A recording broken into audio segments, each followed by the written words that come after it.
Hello and welcome to another edition of After the Whistle, Wednesday, February 20-something, 28.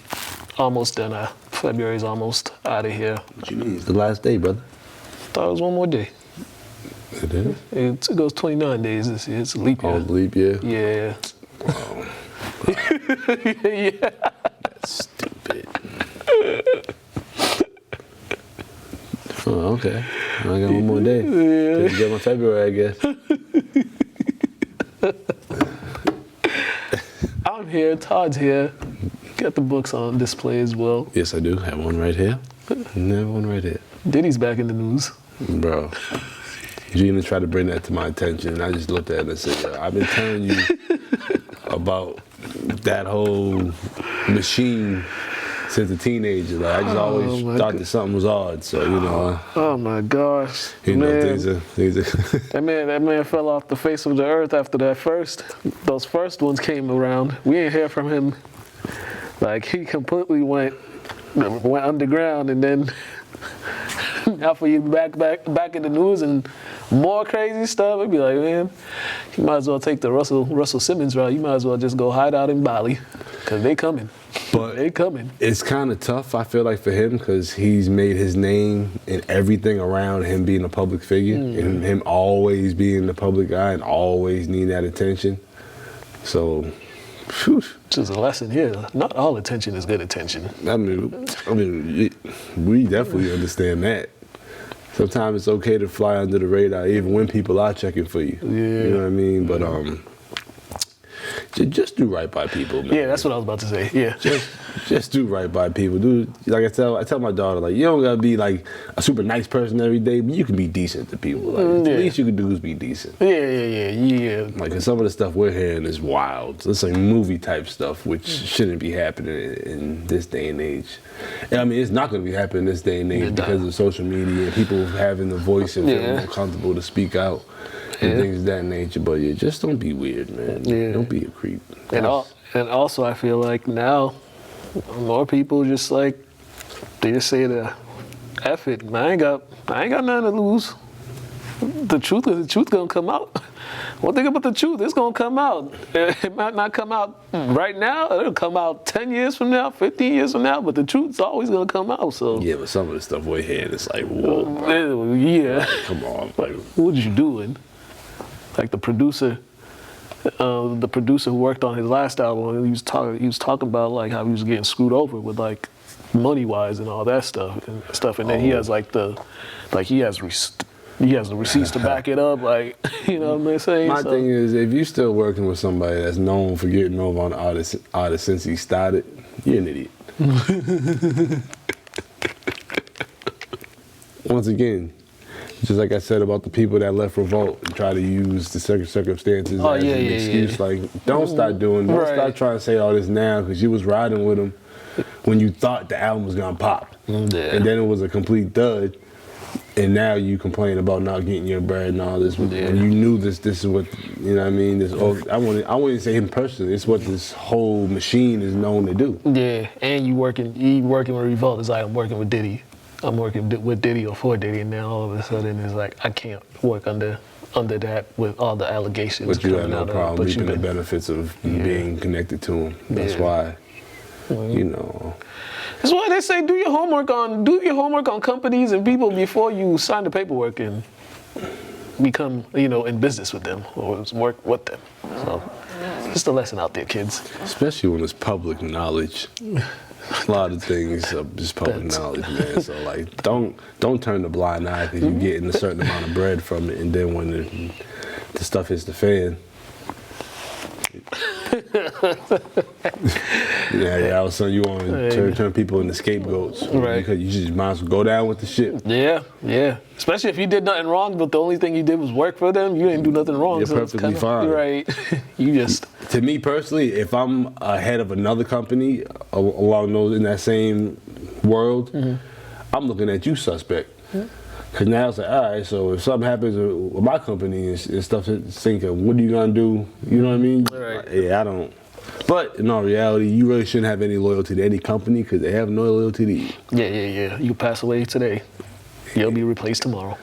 or even the next couple hours. It's just how it goes. Depending on how old you are, they already got your replacement. That too. So yeah, just Oh man. Do what's best for you. Yeah. You know who's been doing what's best for them? The Celtics. The Celtics. We're reaching that point of the season. You want to position yourself, stack up these wins, so when the playoffs come, you could have that home court advantage. They're on a 9-game winning streak right now, playing really well. And I feel like the topic, people. Boom! I like that graphic because that's who I was going to talk about. But I'll let you speak on. No, you talk about him. I was going to talk about Porzingis. He's made it okay. He's made it a way where he could be the second best player, and Brown could be the third best player some nights if this dude doesn't got it going on. But Porzingis is like just that bridge between those two because they're doing a lot more post-ups with him. Like people complain about how many threes they shoot, but when you look at the numbers, they're doing a lot more. They're getting a lot of inside points just from him, Brown, and Tatum just by posting them up. Well, he's healthy.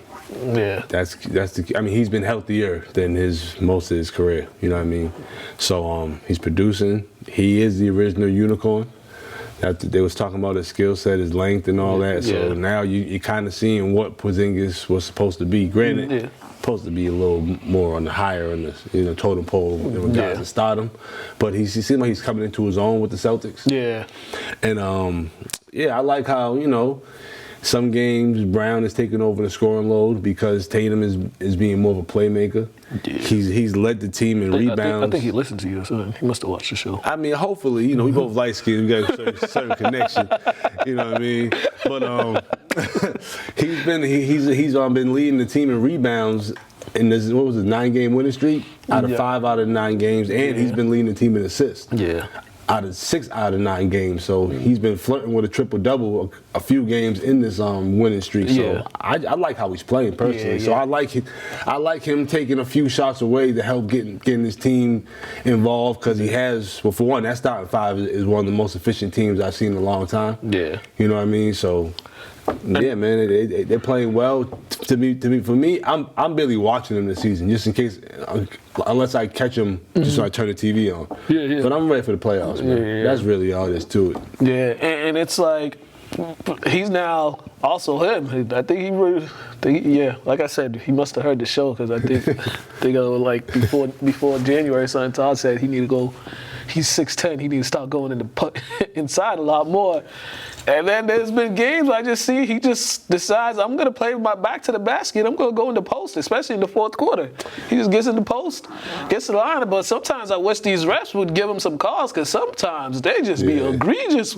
He be getting hacked and they just watch. But you got to go through that, play through that. Yeah, when you're at a certain level, they're not going to give you certain calls because they expect you to finish certain things just because you're a superstar now. You're superstar status. Yeah. And I think he's getting more comfortable with the game in the NBA, realizing that he is a bully in the aspect of like he can post people up, he can shoot over people. Compared to his earlier years, I don't think he understood his height and what he could really do in the game. I think he just did what he was good at, just to build his niche and get his name out in the NBA. Now he's able to utilize all aspects of his game because he's real comfortable. Yeah, and now if you double team him in the post, you got Derek White shooting at a high clip, Sam Hauser shooting at a high clip, and Drew Holiday, he's just that guy that's going to do something.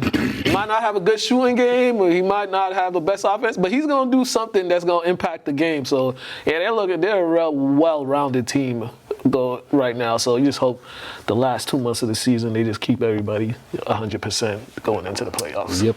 That's the big thing with the Celtics right now. But, hey, got a big one coming up, too. They got, who they got coming up? I think they got Dallas coming up. Yep. They got Dallas. Friday, right? They got Dallas on Friday. Yeah, I was looking at some tickets. Gee Louise. Yeah, man.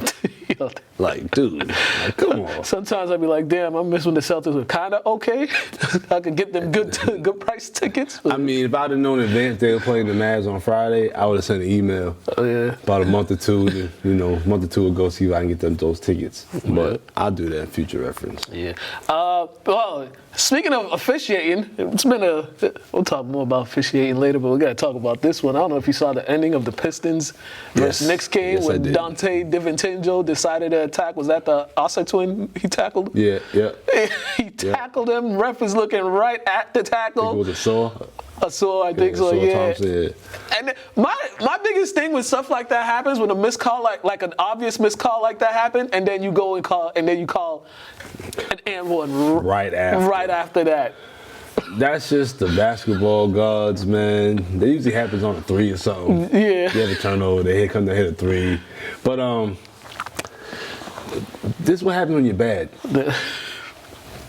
Like when you're historically bad, you just don't get those 50-50 calls, the benefit of doubt fouls. They're just trying to get out of the game, man. And unfortunately, like, that was a foul. Like, the funniest thing for me last night, because I was watching, I'd be watching Gil's Arenas, and they were talking about it. And Gilbert Arenas was trying his hardest to ignore the fact that there was a foul. Can you imagine? But in all reality, DiVincenzo smacked his wrist and then proceeded to hip check him. Bro, that was a full-on NFL takedown tackle. I was like, bro, what? That was a foul. But also, I think not at all to the ref's defense. I think for the ref's safety. I think they did make that call because they had to get out of New York. And New York's buzzing right now. So, the NBA is good. The NBA is enjoyable when the Knicks are decent. Yeah. It's just sad for the Pistons because they're gonna get screwed even more. Right, and it was such a close game too. Like they're trying to get these wins as they can. This is a close game where I think they were in control late in the game too. And then to put the icing on the cake, the officials say we missed the call. Yeah, I knew y'all missed it. Everybody knew you missed the call. Everybody with 2 eyes or 4 eyes know you missed the call. So, I mean, this is why people go back to all this gambling stuff and they be like, yo, have these dudes stopped gambling on games? Or like some of the calls they be doing be egregious or be egregious. I just think it's the business, and now people are seeing certain parts of the business as being exposed as the refs kind of not manipulating games, but not calling certain calls in certain parts of the game that kind of determine the outcome.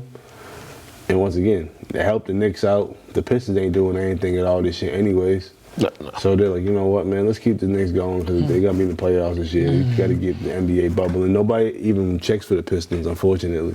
Yeah. Even when they were back-to-back, you know what I mean, with Chauncey Billups, and then they were a good team in the NBA, but nobody's really checking for them like that.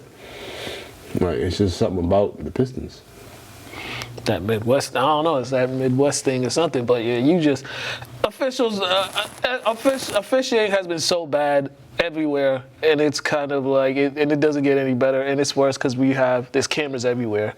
NBA got like 1 million cameras for the game, so you got like 80 different angles. You can see it, and then it gets magnified too because it's so many like podcasts and shows and stuff like that. So it's kind of like you can't escape it. You can't escape it. These refs are just bad, man. You have a new generation of refs that don't fully understand the game. I don't know how much playing experience each of those refs have, and if they do have playing experience, I don't know how good they were.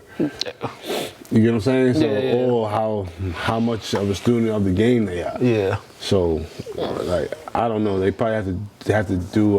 They might have to add more testing to be an NBA official just to make sure, because this is a business, a multi-billion-dollar business, and the product is looking crazy right now. Yeah, y'all gotta be better, and the trust of the fans is everything too. So people not gonna want to continue going to games and. The ref is the story of the game. And teams don't want to go to games where even their favorite team is getting like calls and like additional calls and kind of refs are somehow cheating for their team. It's like, bro, we want to see a fair game at least, bro. Right. Like I don't, you know what I mean?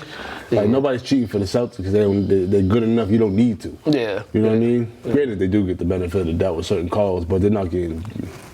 You know what I mean? Yeah. Yeah. So refs.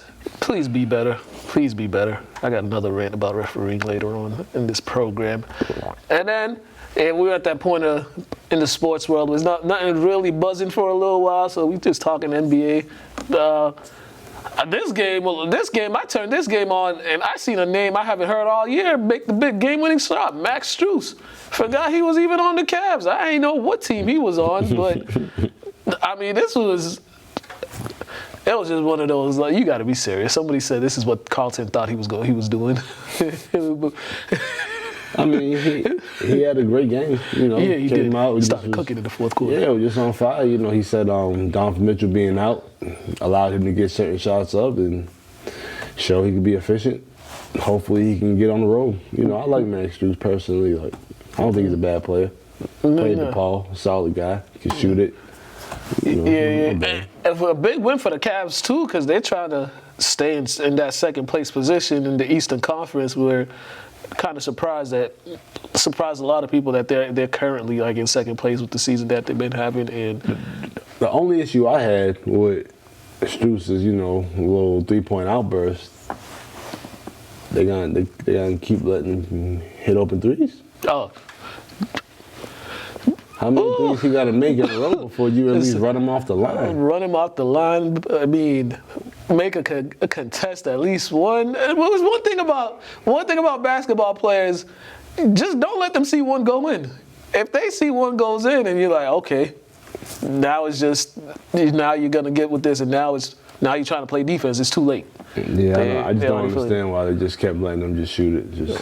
But, you know, the lack of defense has been a big issue with the NBA this season as well, or the past few years, but it's getting bad this year. And the Mavs don't play no defense at all anyways. They I don't know. The last time they actually played defense was when they had Tyson Chandler, and that was a while ago. So Dallas, a lot of offense. They can score with the best of them, but when they need to make some stops late in games, they just can't do it. And I feel like they got rid of those guys that could come in there in those last like stretch of the games to play defense for them and get them styles. I feel like they got rid of them and just focused more on putting offense around Luka and Kyrie. So it's kind of like you need to put those defensive guys in. I mean, when you have Luka and Kyrie as your 1 and 2, you kind of have to get some defenders at those positions because they're not known for being defenders. Yeah.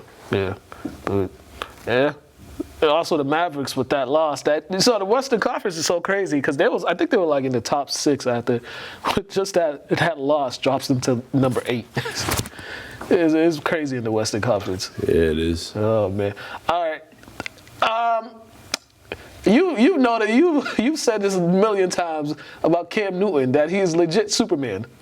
Yeah, he's the black Superman. Yeah. Well, some people thought it was a good idea to try and run up on Superman and run up on him. And I never seen a guy handle a bunch of people without throwing a punch. He did not throw a punch at all. That's the whole thing. I didn't even see the beginning. I seen that part right there. Yeah, he didn't throw a single punch. He was just holding them off. Them dudes, and people thought those were kids that did it. I know them were adults. Yeah. At first I was like, no, that can't be no kids. When you stand next to Cam Newton, you kind of built like a kid. Yeah, man. Unless you're an athlete or you're a big guy. Right. But all this is unnecessary. Very. Cam's a smart man by how he handled it, because it could have been some hospital visits, and lawsuits, and some casks and some mockers. The hat didn't come off. Oh, I know everybody's so amazed by the man's hat. You know, you gotta put him and Bobby Smurder in the same category in regards to hats. You know what's the worst part about this? This was at a camp for kids, a 7-on-7 tournament for kids, and then these adults from another team. Their whole reasoning was because Cam was talking trash to them during the game and stuff like that, and it's kind of like, okay, that's what sports is about. We saw the video you made talking trash. Now you mad he was talking trash, and the worst part is Cam's team won that whole thing. Bro, you know. And then you go on radio the next day trying to explain and get sympathy like you weren't at fault. Man, a toothpaste on my shoulders. My bad. Didn't realize it. I was in a rush. But I lost my train of thought. But one thing that annoys me though is just men that bring emotions into athletics. All trash talking should be kind of like hollow. there shouldn't really be too much emotion involved in trash talk. It should just be verbal, whatever, verbal communication. And I don't know, man. All that fighting. What is the point? Like, what is the outcome? What is your reasoning for this? Yeah, and then it's like some of them coaches in the 7-on-7. It's like they're out there. They're not even trying to beat the other team. They're trying to beat Kim. They're trying to go out and say, yeah, we beat Kim. We beat Kim. And it's kind of like, okay. You know what I'm gonna say, man. It's just, sometimes, man, it's just too much estrogen. You bring in sports, man, and unfortunately it comes from some of the males. Yeah. I don't get it. I don't understand why some men feel like they have something to prove, because what are you going to prove to Cam Newton and anybody else? You know? And he's going to be an NFL Hall of Famer, hopefully. Made the Super Bowl. He's a millionaire. Right. The most you could do is try to injure him, cause bodily harm, but you can't do nothing else to the man. And he's actually helping with these 7-on-7s, he's actually helping get kids in the NFL. Like I saw something the other day, Justin Fields, Deshaun Watson, there was a lot of other players that are currently in the NFL that were in the 7-on-7 that he was running. So it's kind of like, you trying to attack the man that's trying to get everybody to the level where he's at, and you want to attack him. Like that just makes a whole community look bad. Yeah, but then it's like too, like we're over here talking about the people that might attack Cam, but it's like, what real background do they have in athletics or football? Right. You know what I'm saying? Right. So we don't even know if they even played at a certain level to even understand the way you carry yourself at events and how you carry yourself as an athlete. Because you wouldn't have stooped to that level if you knew what it took. Yeah, because imagine if college coaches were there. College coaches were there and saw that. The players on your team, they're never getting recruited by any of them coaches that would be in attendance because of your behavior. So, or if they're looking at maybe like a son of yours or a nephew or a cousin of yours and you're connected to him. Yeah. That might be a bad look on his end just because you don't know how to act in a setting of that nature. Yeah. Granted, it does get hostile and stuff, but Cam ain't trying to fight nobody. Right. But once again, Cam's at a point in his life where he can talk trash and be happy and go home and sleep well, and some of these people aren't. You know what I mean? Yeah. So some of these people are actually angry when they step outside these events. And football is a hostile sport anyways. Yeah. So I would just say, just leave certain emotions at home, because you know you're going to get worked up at football events anyways. Just don't, you know what I mean? Just don't boil over the top, man. And leave certain people alone, too. There's no way I'm about to run up on a 6'6", 250-pound grown man like that who we've seen carry defensive tackles. But they didn't even run up on him with a punch. They ran up on him and like, ooh, what we gonna do? Try to hug him. You trying to clinch? Like, bro, this ain't wrestling. Like, what we doing here? I don't understand certain. They try to scoop him. Like, come on, bro. Man. In my world, man, the way I look at it, if your first instinct is trying to scoop somebody, I don't think you know how to fight. No. Somebody said it best. We need to bring back shaming people. That's what we need to do. We need to bring back shaming people to the point where they don't want to even show their face again. Because God forbid. We live in a world where you can't shame anything, no matter how ignorant or stupid it may be. Yeah, they'll try to cancel you. Oh my gosh, it's ridiculous. Very, very, very so. All right, let's go. We got my man Joey Barrett from the Item. We're gonna talk about some high school hoops. Joey Barrett. We're gonna talk about Joey, a firm Ryan Garcia fan, a big time Ryan Garcia fan. We talked to him about the state tournament and all that good stuff. So check this out, and then we're gonna come back.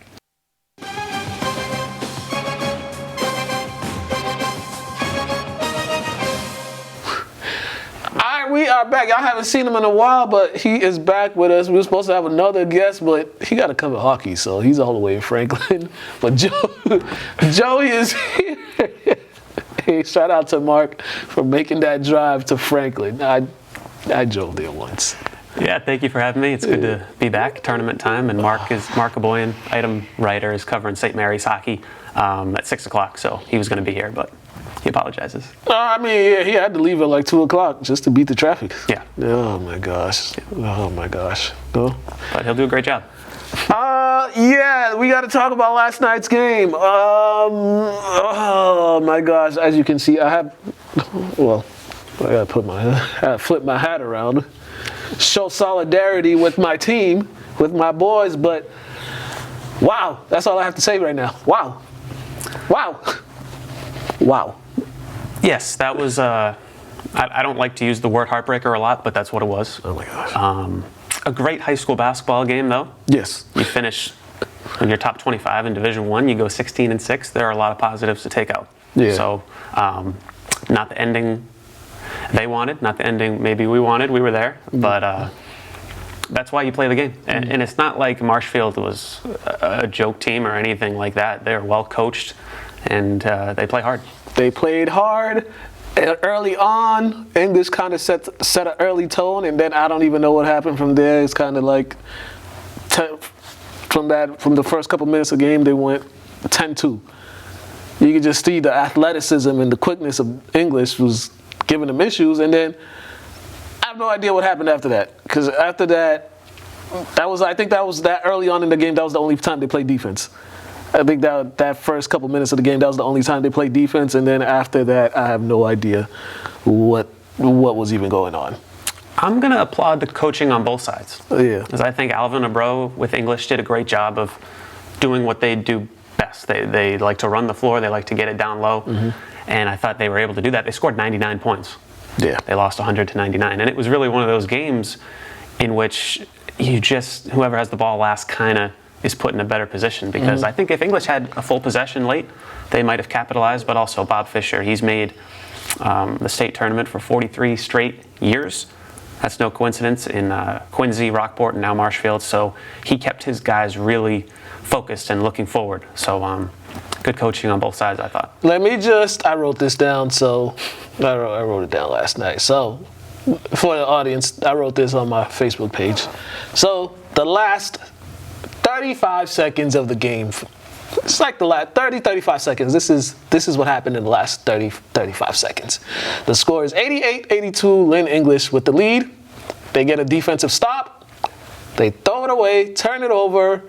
Matt Elwood, who was killing them all night from the three, walks right into a three-pointer, knocks it down, 88-85. The clock is ticking. The inbound pass. Terrible inbound pass. It gets deflected. Marshfield gets it, gets the layup, 88-87, clock is ticking. English actually inbound the ball with no issues. Carmelo goes to the line, he goes 1 of 2. They call an egregious offensive foul on Kyle, which I thought the player flopped on that one. Kyle grabbed the offensive rebound. So here comes Marshfield, somebody stop ball. Find your man. 2 guys converge on the player. I believe it was Giovanni Josephs at the top. He finds, I forgot who he found down low. Jake Brilliant. He finds Jake Brilliant down low. We are tied up at 89 apiece to end regulation. And that was just the last 30 seconds of the game. You're up 6. They need to foul you, and 2 turnovers and missed free throws. And ladies and gentlemen, that is how you lose ball games. Well, it was a very high intense, high emotion game. And sometimes I don't know whether it was a matter of execution or just maybe some pressure, but I thought English played a strong game, which is why it was frustrating. Yeah, it was. Marshfield didn't turn the ball over late. They made all the key plays they needed to make because the English was pulling away, and they just kept steadily staying there to make a run. And then once again the turnover was late, and this has been an issue. English had a lot of bad habits early that I thought they fixed from the after that Everett loss where they gave that away. They gave that game away late in the game. The St. Mary's loss, they gave that game away late in the game again with the lead in the fourth quarter. I think Springfield Central at the Spartan Classic, had a lead late, gave that away. So these are just bad habits that they had. So it kind of came back to bite them. And from my point of view, you know, we've watched a lot of basketball this winter, and Marshfield was one of the more confident teams I've watched, because you got to remember the game started 10-2 in enemy territory. They were not playing great to start the game, and they had a lot of bad misses and a lot of turnovers. They allowed a lot of offensive rebounds. So the fact that they were able to really grind away at that lead as the game went on and take those big shots and make those big shots late, credit to them. I think his name was Jack Malloy, or Joe Malloy, Jack Malloy. I'm sorry if I forgot your name. Malloy was his last name, though. I talked to him post game. Talked to so many people. He basically said this is the best they've ever played since he's been there. That's what he said. And great time to put out your best performance. Quite the time.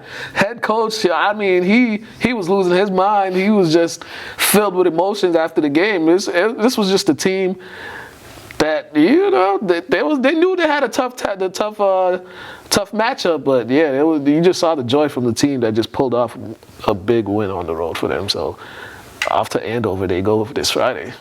Yeah, and I know English wants to play in that game, and you know they're not, but people are going to say I'm going to sound too confident, too optimistic here, but don't change anything that they're doing. I like English's play style. I like their culture. They do a lot of things well, and they're a very well-respected program in Massachusetts. And they're going to be back next year. Yeah, they're going to be back. They'll be fine. They just, you know, sometimes the players have to look at themselves. You have to look at themselves because a coach can do only so much. A coach can say and do only so much. When you lose games off discipline, being undisciplined, you have to look at yourself in the mirror and, you know, just fix that. For the sophomores and juniors that are going to be back on the team next year, they just have to look at themselves in the mirror, review this game, and just look at what they didn't do and fix that. And hopefully, you come next year, you come with a better mindset, to put yourself in a better position so you can win a game like this. Because I mean, hey, it's win or go home. So you know. Another thing about Marshfield, I was looking at its roster. 15 of 17 seniors, players are seniors. Yeah. That's, I mentioned in my article, I thought they were very mature. Yeah. To go down in a place like that and come back. Definitely. Credit to both teams. You can't beat the senior experience. You can't beat that, having a lot of seniors on your team. All right. We are back. All right, time for Athletes Corner. All right, we got my guys. Two other guys that decided to bully their way on this show. These my guys though. Zimari and Limbert Thomas III. I got them on here. That's dope. Boys ran up on me. When you coming on? When you coming? Oh, I got you. So talk to them about the football season, and you know they're about to be seniors next year. So talk to them about what they're looking forward to their senior year. About to be seniors? Yeah, they're about to be seniors. All right, that's dope. Right. Check this out. We'll be back.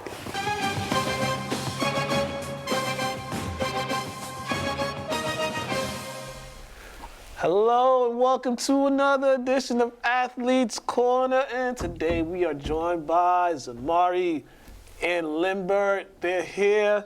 Zimari bullied his way on the show. I did not. He bullied on his way, just like Larry. It's the thing with the Bulldogs. They always trying to bully me to come on this. What's up, fellas, man? How y'all doing? Doing great. Yeah, y'all good? Y'all Yes, good? sir. Yeah, Yes, sir. just coming off the weight room? Yeah. Man, our new coaching staff. So far, I know you guys are meeting someone, already met them and getting. Y'all are pretty much in the swing of things as far as off-season training, but just what are kind of like your first thoughts on the new coaching staff, Coach McDonald? I like him so far. You know what I'm saying? He's disciplining us, putting us through some great workouts. So.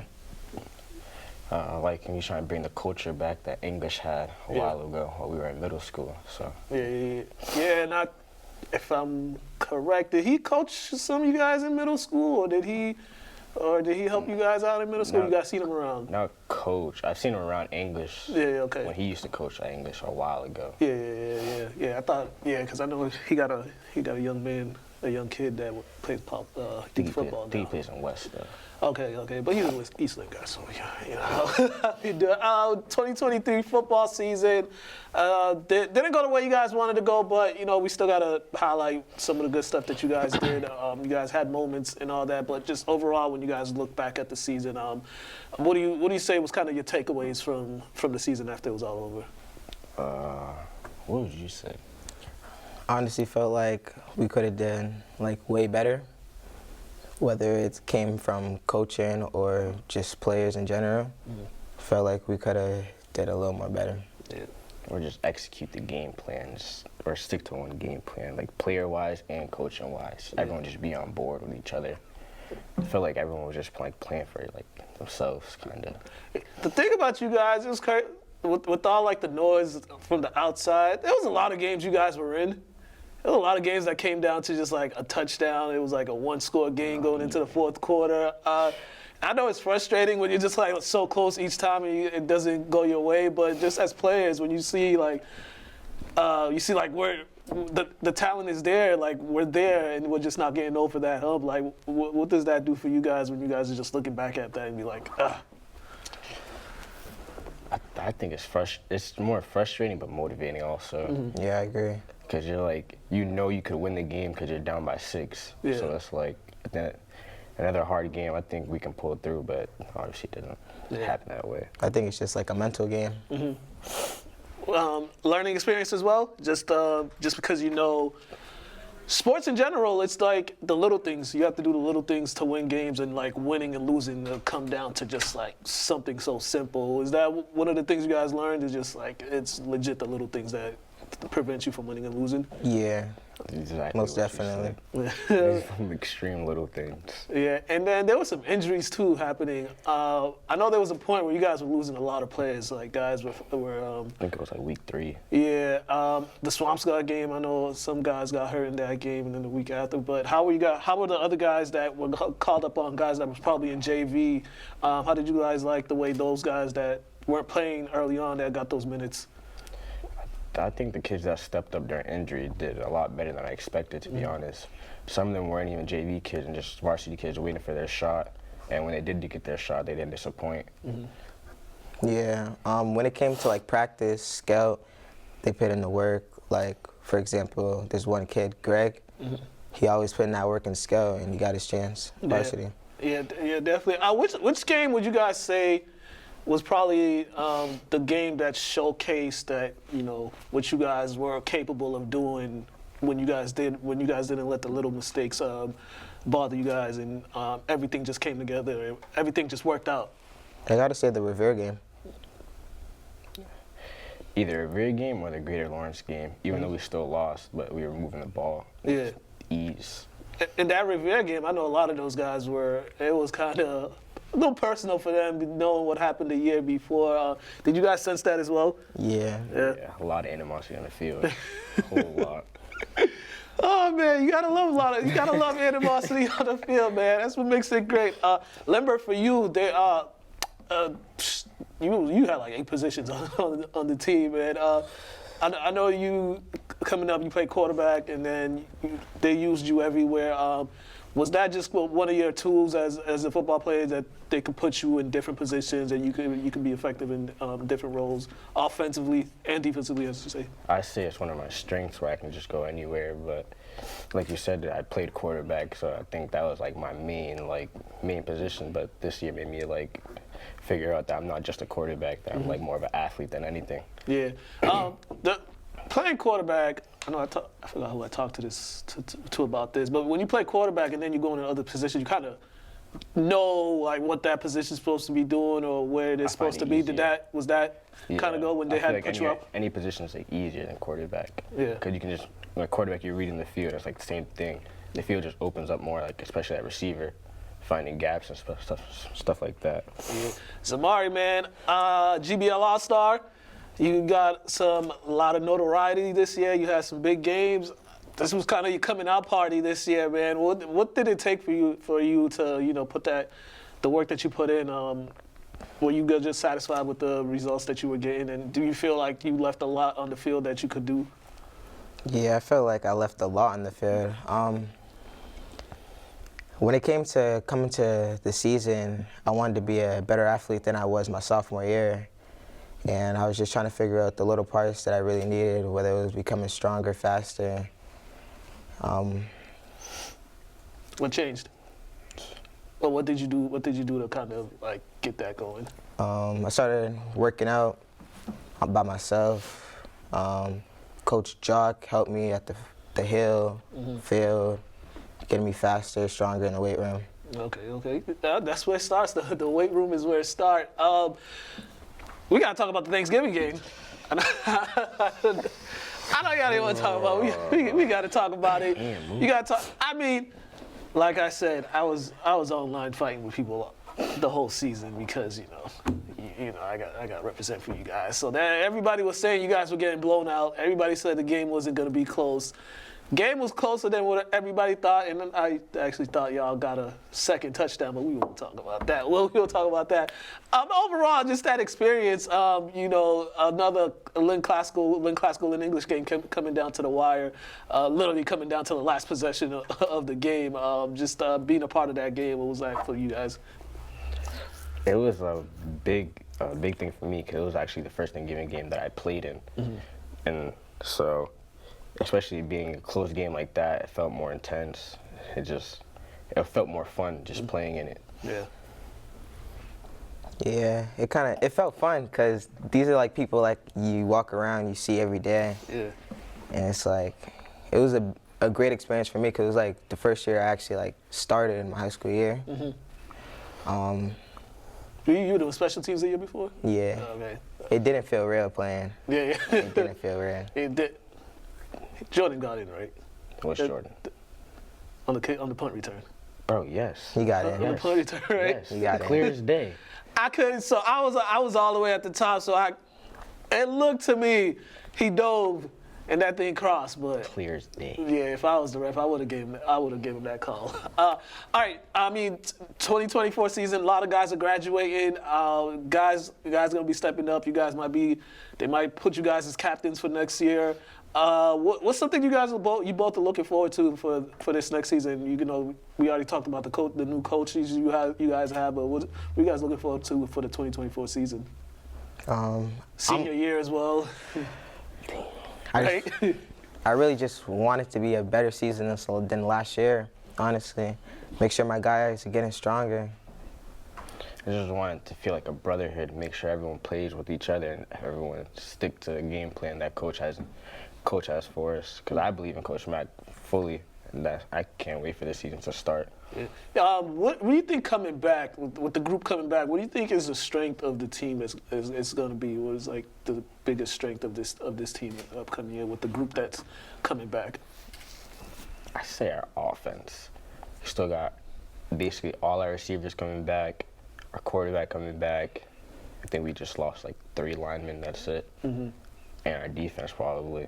Yeah, you lost 3 linemen, but you got like 3 that really, Caden, Nate, Elion, Zimari. Yeah.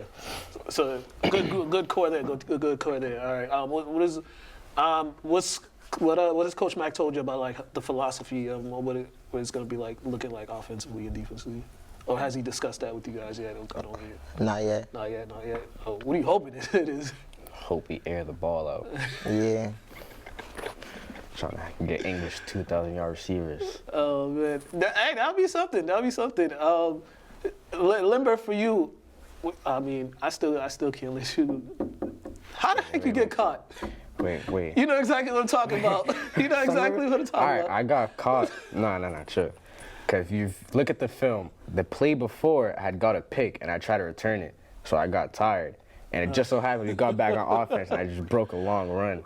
So it was just like bad timing. I need more conditioning. I see you getting tired towards when you got to like the 20, but I'm like, he's gonna get there. I was legit like, he's gonna get there. He's gonna get there. When that dude caught you, I was like, bruh, this dude is. Bro, I thought he gave up. I heard footsteps and they got lighter. I was like, oh, he gave up. No, he just dove. I'm just on the floor. Right. But then you fought. But before that, you had one against Malden, where you didn't give up on the play, and you actually made the big play. Oh yeah. Chasing down that twice. the tight end. Against Tech too, Ethan Prum. But that don't. Yeah, I wasn't at that game. We don't want to talk about that game. Why weren't you at that game? Why was it? I think I was at a playoff game. Oh, good reason. Yeah, I think I was at the playoff game. But yeah, I think it was the tight end you chased down? Sir. Yeah, another wild game, man. But looking forward to see what y'all do next year, man. I'm looking for, especially you. Now you got a target on your back. He's an all-star. You know, your name's out there. So how you think you're gonna be handling that pressure? And you might get the defense might be putting 2 on you, or their coverage might be rotating to you. So what do you have to do this offseason to be able to handle whatever being the focus of the offense for the receivers? Working on my footwork. It's a lot, honestly. Yeah. It's a lot. Yeah, that's what happens when you're going to be wide receiver number 1. You got to put that work in. Before we get out of here, because got to take this drive to Charlestown, plug y'all social medias in. Did you change yours? Nah, I deactivated it. Oh, of course. I was trying to find yours, but you did. And Limbert plugged yours in, because this guy. Instagram is Limbert. Instead of an I, there's a 1. That's really it. That's it? Yeah. All right. You got your Huddle page in now? Limbert Thomas, under my name. All right. Yeah, make sure you go check out his highlights on Huddle. College coaches tap in. You want Huddle? You got your Huddle highlights as well? Yeah, my Huddle is Zimari Omosefe. All right. It's just his name. Yeah. So make sure. College coaches tap in. Looking for skilled players. You got some over here. We got to get out of here. Thank you, Riley. Danny, as always. We're out of here. You guys been watching After Corners. Have a good one.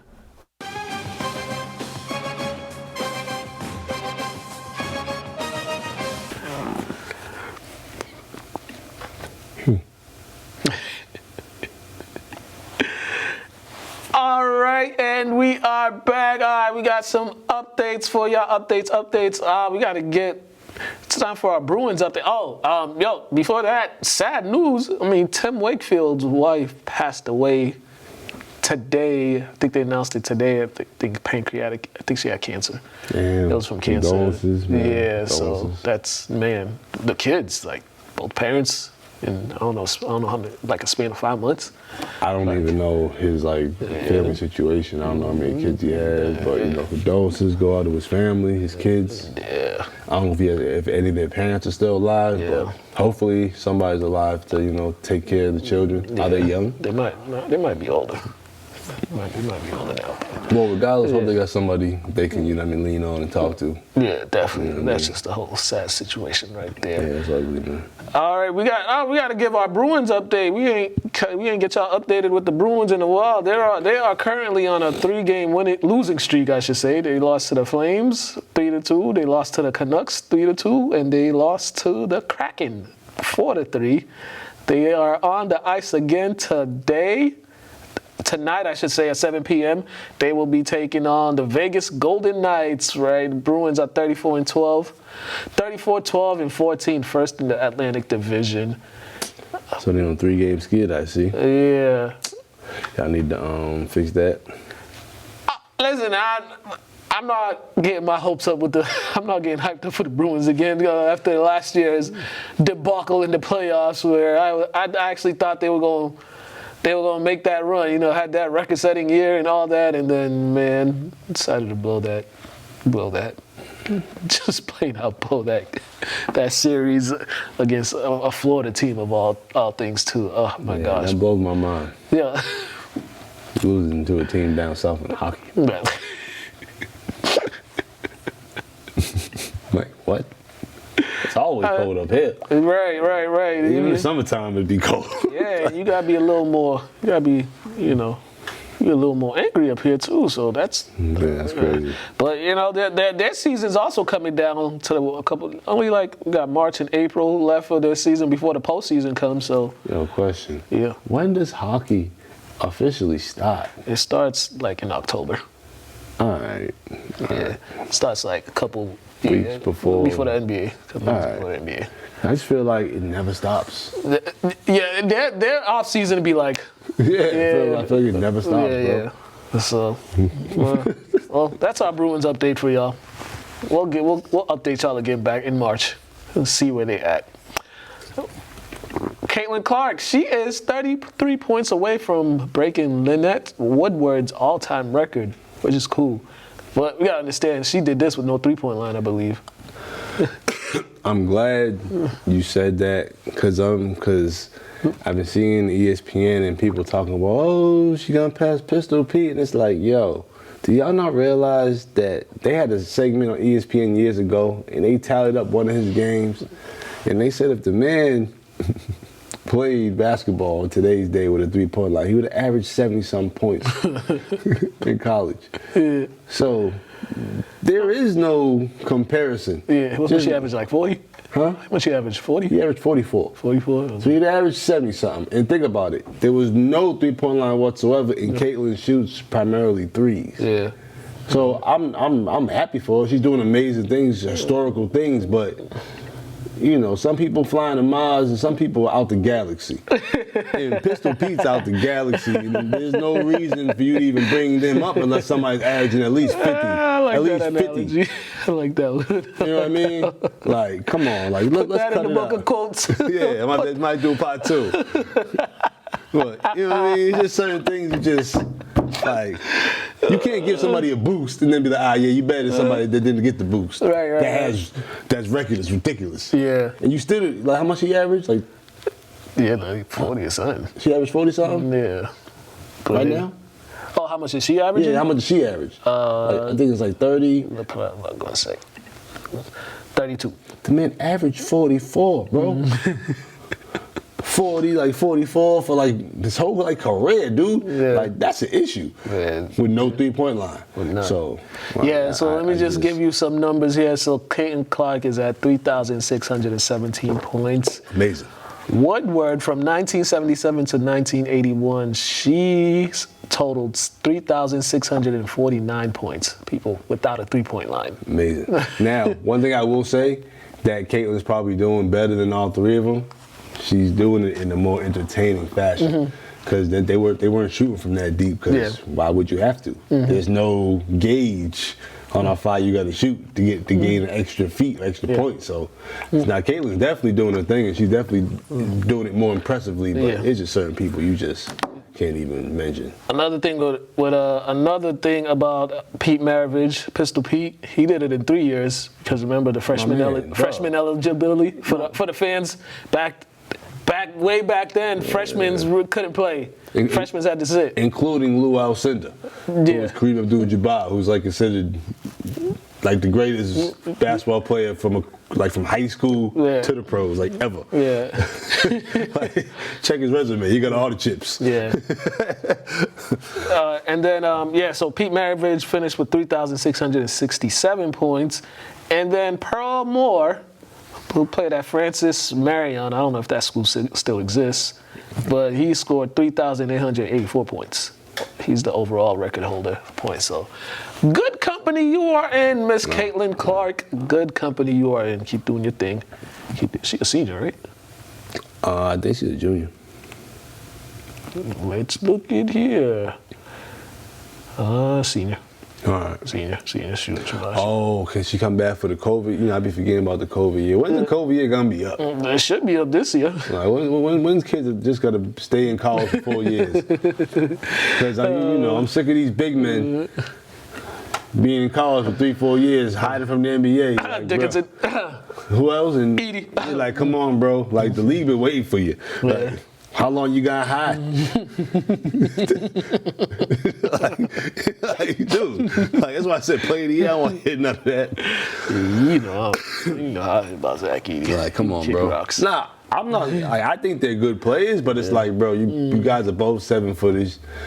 Y'all were legit All-Americans, like the majority of your career. Right, like, how much longer you need to be in the, like how much better do you expect to get playing against these kids when you should have been in the NBA a couple years ago? Big facts. Stop running from them. You're gonna have to see them sooner or later.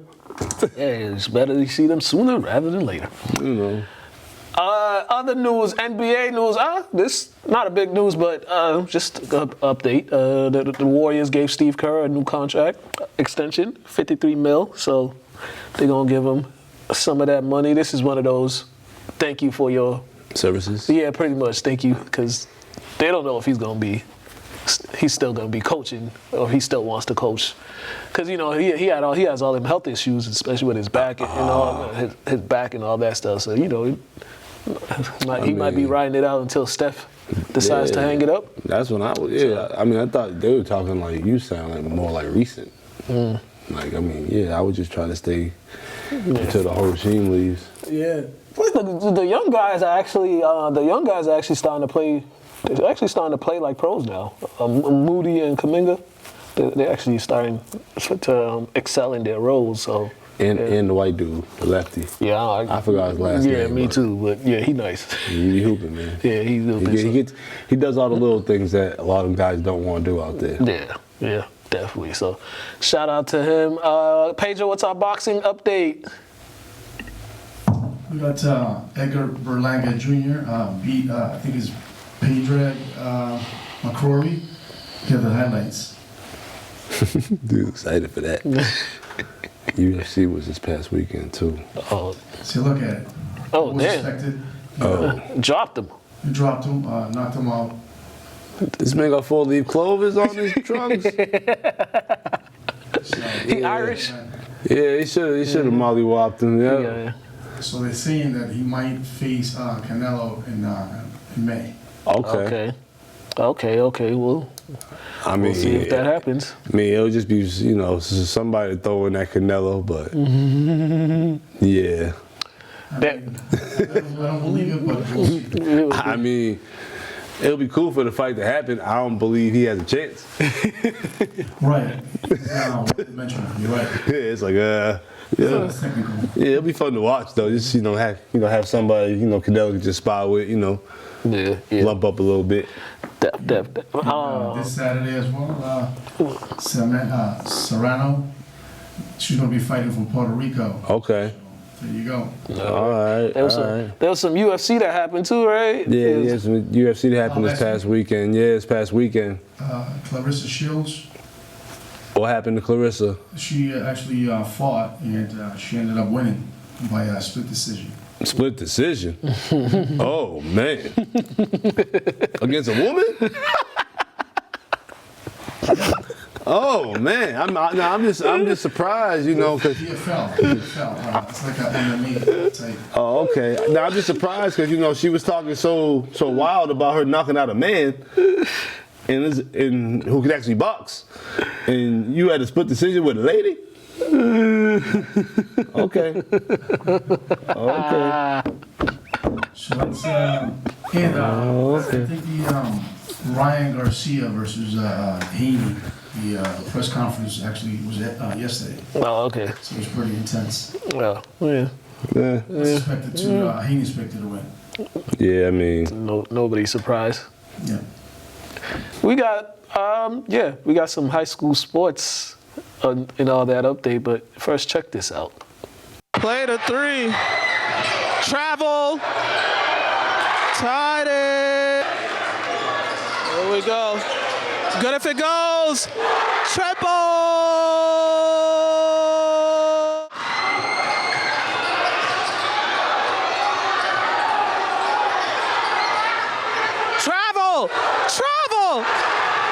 Travel. That's a travel. Marshfields wins it.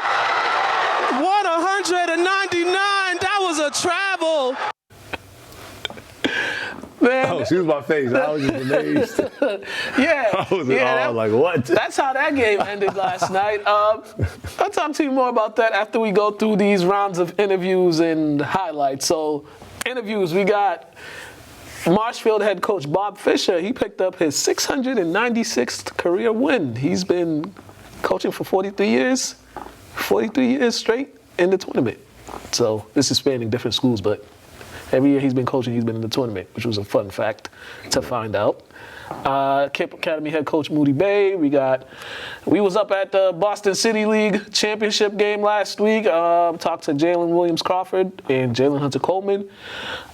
James Malloy from Marshville, Trotsky Pena from Cape Academy. For highlights, we got Burke versus Charlestown, Shawsheen Tech versus Lynn Tech, Whitensville Christian. I have no idea where Whitensville is. Actually, I do, but I'll tell you in a second. I don't. And then Marshfield versus Lynn English. So check these out, then we'll come back and then wrap this thing up.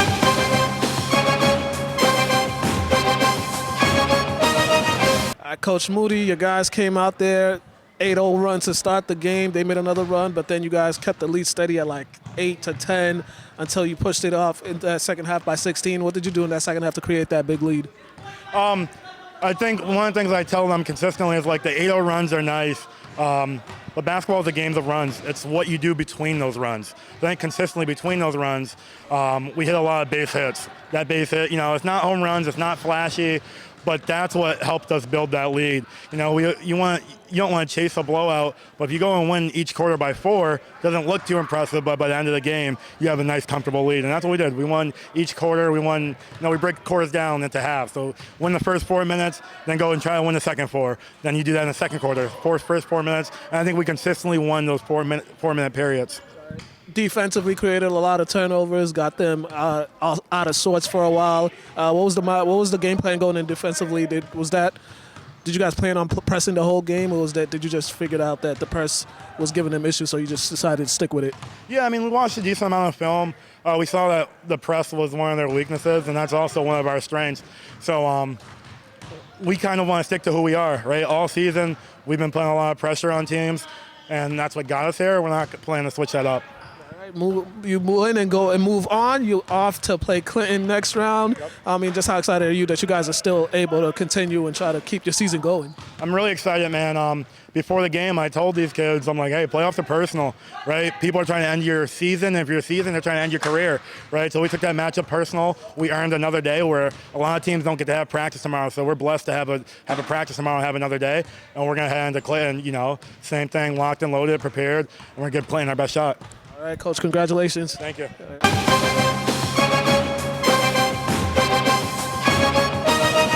Coach, what are your emotions right now? You've seen them. Ecstatic. We've been a good club. And our press was the difference, I thought, when we put the full court press on. But they're a hell of a team. They're so well. They got some nice players. But our little guys hung in there despite being out about 100-1, but they found a way to win. We made some great shots down the stretch. We made some great shots to keep it close, and we never let them pull away. And I can't say we played good defense. It was a racehorse basketball game, and we had the last punch. Thank God. You guys were down like 7-8, kept making a run, kept keeping it close, and then you got that little last stitch, send it to overtime. Overtime, you get a big 3 here, and then just held on for dear life. You said it. We held on. We really held on for dear life. And I feared this team. I think they're very good here. You do a great job on your announcing. I've listened to a few games scouting for Marshfield, and I enjoy your listening. Enjoy your tapes and your comments about officials, because I kind of agree. But it was a great win for our kids, and some of our kids really stepped up and played big time today. On to Andover. The season continues for you guys. Congratulations on the win, Coach. Thank you for having me on. All right, thank you, buddy. Appreciate you.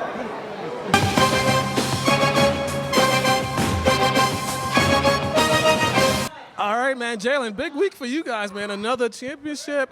Slow start in that first half. What changed in that third quarter to get you guys back in the game? I don't really think anything changed. We played hard throughout the whole game. I think that's what kept us in the game. Our point guard, Jalen, he went down 3 fouls, so we have to sit him out. So I decided I had to step up for my team. You got Lewis. That defense he played on Jaden. What can you say about him? Slowed down a really good offensive player. What can you just say about his defense that second half? Dwayne's really he's like a key part for our team's defense. He's a Pat Bev of our team. He always has energy, doesn't back down from nothing. So, commend to him. How did you just like the fight from the team? It seemed like guys were getting the shots they normally get, but they weren't falling. But then they started knocking them down, and it felt like it built the confidence offensively, and then that just carried over to the defense. Mm-hmm. So we just kept saying, shoot the ball. We see our shooters where they weren't shooting good in the first, so we just kept on them, shoot. How does it feel to get this one? Feels good. It's been 2 years. We lost back-to-back to Burke, so we had to come get it our third time. Congratulations, man. Thank you. Yeah, Jay.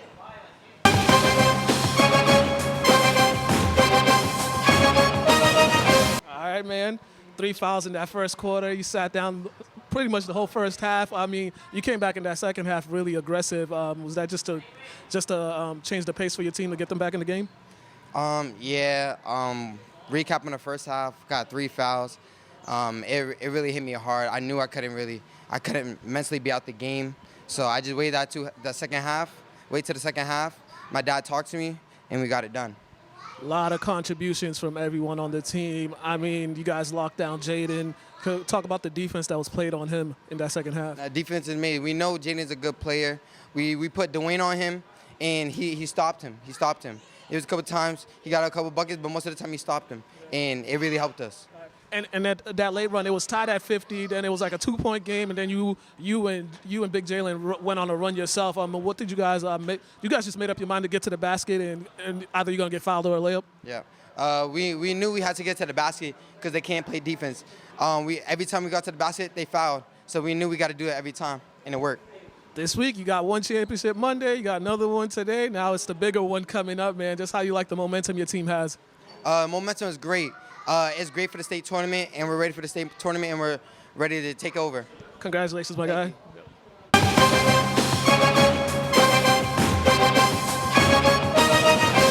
All right, man. You guys came out with the victory, built a big lead early. What were you guys just able to do that? We knew that we felt strong the way we worked hard these past couple practices, knowing that we got a chance to make something happen. So our main key was to come out strong, knowing that nobody can mess with us if we all play together as one. I see the press was really working for you guys, created a lot of turnovers. I mean, the three wasn't falling that much this game, but how'd you like the way the offense was flowing despite the threes not going down this game? We always say that we want to get good shots on offense, so defense for us is always what is our main focus, and we just let the offense flow. So because we know we can get any shot we want, but our main priority is to get defense going. Other guys stepped up too. Some of the guys on the bench came in. How key is that as you guys hit the road this week? It's going to be big for us because those guys, they have our backs no matter what. And so from the start of the game to the end, our main key is energy. Lastly, you've experienced this before, won here, then had to go on the road to play a playoff game. I mean, what were the lessons learned from last year's tournament that you guys are taking with this year's that will help you guys as you guys play in the next round? To make our free throws and execute our plays more, because knowing that we lost by 1 last year, it would be a big difference if we make free throws. So I feel like that's a big takeaway for us. All right, man. Congratulations on the win, man. Good work.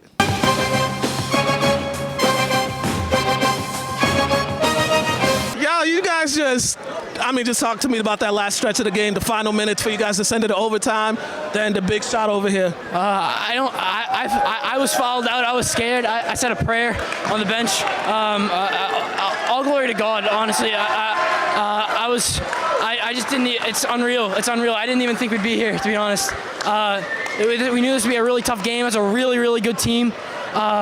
We played better than we usually play. That Lynn team is probably, if not one of the top 2 teams we played all year. But shout out to my guy, Jake Brilliant, 29 points. He's a hell of a player.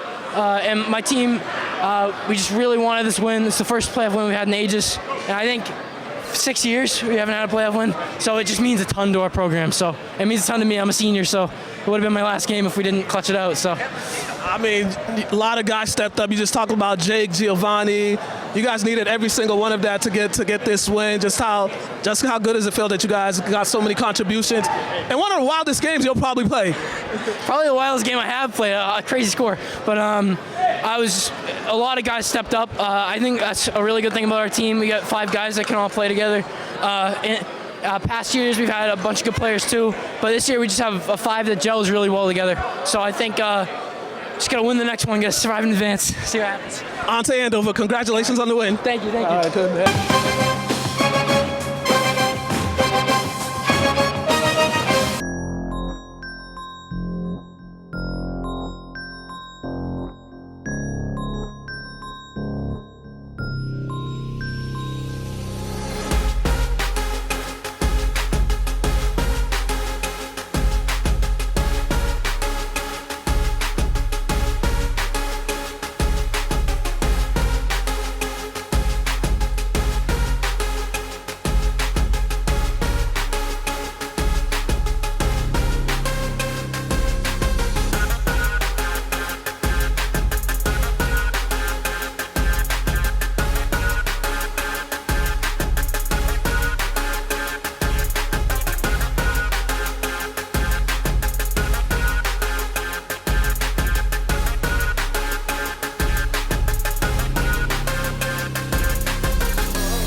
back. Okay. Tournament update. Lynn Classical got eliminated. They lost to Foxborough. Lynn Classical girls lost to Notre Dame of Worcester or something like that. Kip Academy, they won their game, so they're playing tomorrow. Lynn English, they lost 199. It was an awful display of defense if anybody was at that game. I'll talk more with Joey about it, but basically the English boys, they didn't have their heads in the game. They took their opponents lightly, and they gave their opponents confidence, and them dudes, after they gave them the confidence, them dudes started hitting threes after threes after threes. And then this is the last 30 seconds, you're up 6. They need to foul you. You turn it over. You get the rebound after they miss a shot. You just throw the ball away. The dude walks into a 3. Inbound pass, turn it over on the inbound. You get an inbound on the opposite end. You go 1 for 2 from the free throw line. Nobody stops ball. Scatter defense. Finds the man down low. Layup. We're going to overtime. And that's all within 30 seconds with the 6-point lead that you had. And all you had to do was make disciplined basketball plays. And that's what happens. But, hey, man, basketball will humble you. I'll be honest, Mook. You saying it, how you just said it, and like the play-by-play, I was listening as I was drawing my nickname. Yeah. That doesn't sound like a team that was truly together, that actually believed that they was going to actually have a chance to win a championship. That sounded like a bunch of individuals that just fell apart at the end of the game. Yeah, I'm just, I was listening. I'm like, don't sound like a team to me. No, you said it. Head coach said the same thing. Not in those words, but you know. And the worst thing about that, we could talk about this freely because we know these kids and we see them during the summer league. Yeah. I'd occasionally come to St. Mary's and have a couple conversations with a couple of them kids that was some of the stars on the team. I was hoping some of it sank in, but a couple of them have another year or 2, right? But, as a whole, they all don't have it, which I was hoping that they have a better run than this. I was hoping to. And the microcosm of their season, I told them this, every single game they've lost except 2, they gave it away, including last night's game. Every single game that they lost except for like 2 games, they gave the game away because they had the lead. They had the lead late and they just gave it away. So when you don't bad habits, if you don't fix the bad habits early, come back to bite you. But I told them boys, I'm proud of them though. I told them I'm proud of them. They competed every game though. So I told them, yeah. They made the tournament. Yeah. They were better than a lot of people expected them to be because of quote unquote lack of talent. Yeah. But they're all pretty talented. Yeah. And they were kind of like Tech. They might not have like the most talented players in the state, but they work well together as a team. Yeah. So I know. I told them like, hey man, just gotta deal with it. Proud of them, but it's hard watching young men. Hey, it's hard. It's hard seeing young men just break down like that. Seeing that's their last time, or some of them that's their last time playing for the schools. So yeah, that's the worst part. And too, Mook, remember we was outside in the field with these kids, bro. Yeah. Running. Yeah. So like it's kind of like a piece of us lost too. Right. So yeah. Also, for you people on Facebook, stop trying every time I make a Facebook post about sports. This ain't First Take. My page ain't First Take. Stop trying to debate me, or stop trying to give me your dumb input. Like, stop it. Hey, boo. I won't be the bearer of bad news, but I gotta be. That's kind of what we kind of signed up for during this podcast. Yeah. Luckily, I got a face that just tells people don't be asking about nothing unless it's on the podcast. But people think we want to talk about sports whenever they see it. I've had some interaction where people disagreed with some of the things I said, and it was like, yeah, I get why you disagree, but okay. Like it was just like they're trying to prove their point. It was like a good disagreement. They told me their point, I told them my point. I said, but then there's other people. I'm like, yo. I'm not going to act crazy and find you and slap you. Like, what the Yeah, some of these people a little disrespectful. Yeah. They doing the most. Yeah, so some of y'all need to cut it out. Too invested. Yeah.